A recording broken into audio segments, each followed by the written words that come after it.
নমস্কার বন্ধুরা, আমি মৌ। আমার এই ছোট্ট চ্যানেলে সকলকে স্বাগত, অনেক অনেক ভালোবাসা। আজকে নিয়ে চলে এসেছি এই মাছের রেসিপি। এটা হচ্ছে রুই মাছ বা চারা মাছ। এই যে একদম কিন্তু জ্যান্ত আছে এখনো, এই সবে মাত্র আমি এক দাদার দিয়ে কিনলাম। তো এইটারই আজকে আপনাদের রেসিপি করে দেখাবো। আগে ধুয়ে কেটে বেছে নিই, তারপর ফিরে আসছি। যে চারা মাছটা আমি কেটে বেছে ধুয়ে একেবারে নুন হলুদ মাখিয়ে চলে এসেছি। আর কি উপকরণ দিয়ে আমি রেসিপিটা তৈরি করছি, একদম সিম্পল সাদা সাপটাভাবে দেখতে থাকুন, ফুল ওয়াচ করবেন, ভিডিওটা স্কিপ করে যাবেন না। এখানে নিয়ে নিয়েছি পেঁয়াজ, টমেটো, মটরশুঁটি আর আলু, এইভাবে লম্বা লম্বা করে কেটে নিয়েছি। আর ধনিয়া পাতা নিয়েছি। আর এখানে একটা মশলার পেস্ট তৈরি করে রেখেছি, এতে শুধুমাত্র কাঁচা লঙ্কা আর সাদা জিরে পেস্ট করে রেখেছি। এই উপকরণগুলো দিয়েই আমি রেসিপিটা তৈরি করব, সকলে দেখতে থাকুন। গ্যাস জেলে কড়া বসিয়ে দিয়েছি, এবার মাছগুলো ভেজে নেব। খুব কড়া করে ভাজবো না, যেহেতু জ্যান্ত মাছ, হালকা করেই ভাজবো। রিফাইন অয়েল দিয়েছি, রিফাইন অয়েল দিয়ে রান্নাটা করবো।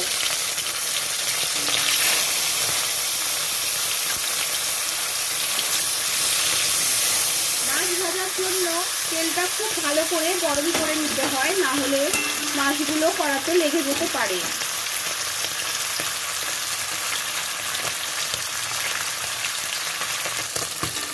মাছগুলো উল্টে দিচ্ছি।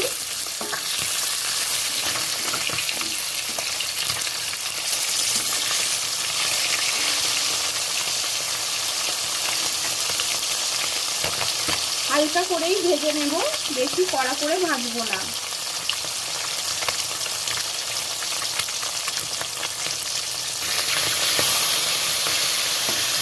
বাদ বাকি মাছগুলো দিয়ে দিলাম তেলের মধ্যে। মাছ ভাজা তেলের মধ্যে কটা বেগুন ভেজে নেব। বেগুন ভেজে ফিরে আসছি, তারপর আমি তরকারিটা বসাবো মাছের। এই যে মাছটা ভেজে নিয়েছি এইভাবে। বেগুন ভাজা তেলের মধ্যে আরো একটু তেল আমি অ্যাড করছি।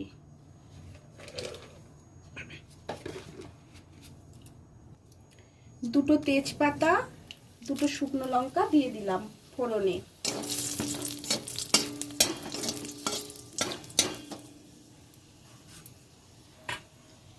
এবার পেঁয়াজ কুচিটা দিয়ে দেব।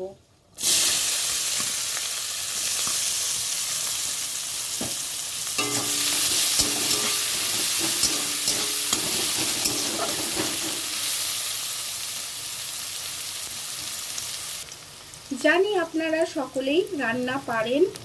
আমি কিভাবে করি, সকলের রান্না তো একই ধরনের হয় না, আমি কিভাবে করি সেটাই আপনাদেরকে শেয়ার করছি। আর যারা এখনো ভালো মতন রান্না পারেন না, তারা দেখে শিখে নিন।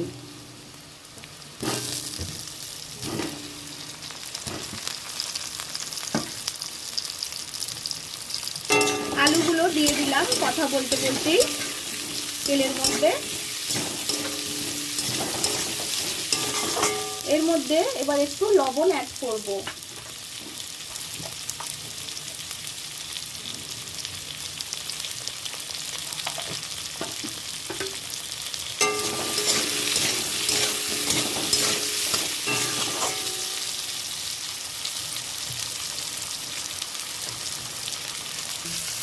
এই যে বেগুন ভাজা করে রেখে দিয়েছি।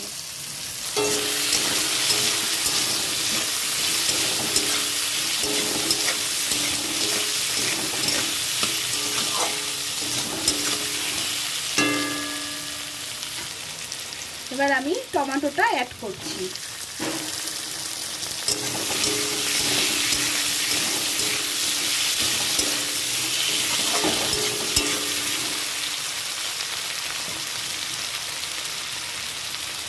এবার পেস্ট করে রাখা জিরে কাঁচা লঙ্কাটা অ্যাড করে দিচ্ছি। এবার খুব ভালো করে কষিয়ে নেব। আমি এতে কোনো রকম ঝাল গুঁড়ো অ্যাড করবো না, আর জিরে তো দেওয়াই আছে, আর কোনো রকম মশলা অ্যাড করবো না, খালি হলুদ দেব।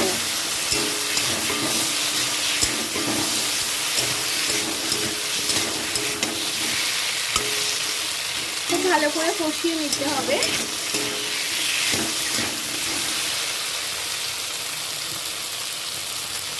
কড়াইশুঁটি অ্যাড করে দিচ্ছি।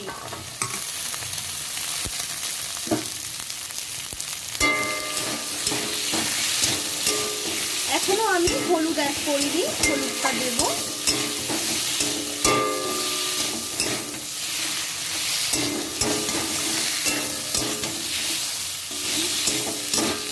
ভিডিওটা ভালো লাগলে চ্যানেলটা সাবস্ক্রাইব করে পাশে থাকবেন, পাশে থাকা বেল আইকনটা অল করে দেবেন। এরকম নিত্য নতুন আপনাদের কাছে পৌঁছে যাবে ভিডিও।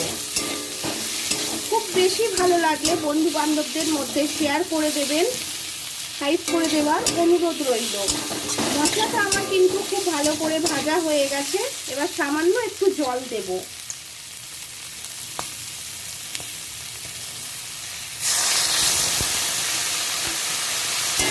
এবার এর মধ্যে একটু হলুদ অ্যাড করব।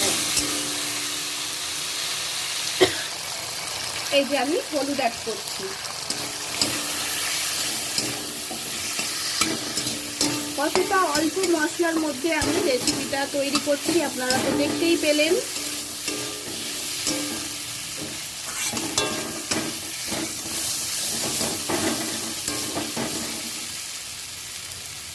এবার আমার মশলাটা খুব ভালো করে কষানো হয়ে গেছে। এবার আমি জল অ্যাড করে দেব পরিমাণ মতো।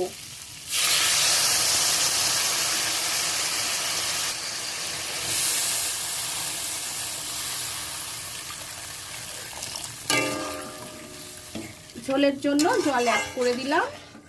এর মধ্যেই আমার আলুটাও সেদ্ধ হয়ে যাবে। একটু ঢাকা চাপা দিয়ে দেব, তারপর আমি মাছটা পরে অ্যাড করব।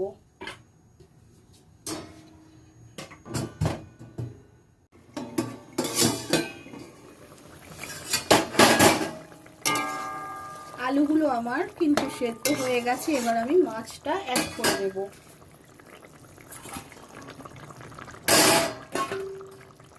যেহেতু আমি কোনো রকম গুঁড়ো লঙ্কা ব্যবহার করিনি, ঝোলের কালারটা একটু সাদাটে ভাবটা আসবে। আবারও ঢাকা চাপা দিয়ে 2 মিনিটের মতো ফুটিয়ে নেব।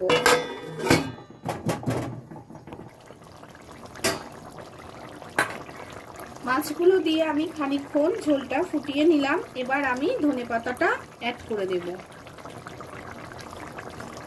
ভিডিওটা কেমন লাগলো অতি অবশ্যই কমেন্ট করে জানাবেন বন্ধুরা। আপনাদের কমেন্টের আশায় আমি থাকি। ভালো ভালো কমেন্ট পেলে আমারও উৎসাহটা বাড়ে এরকম ভিডিও তৈরি করার।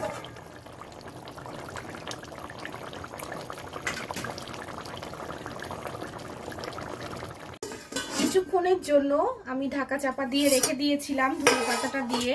আর দেখুন এই রকম হয়েছে আমার জ্যান্ত মাছের রেসিপিটা। কত সুন্দর হয়েছে আর খেতেও ভালো হবে। আমি একটা পাত্রে ঢেলে নিচ্ছি।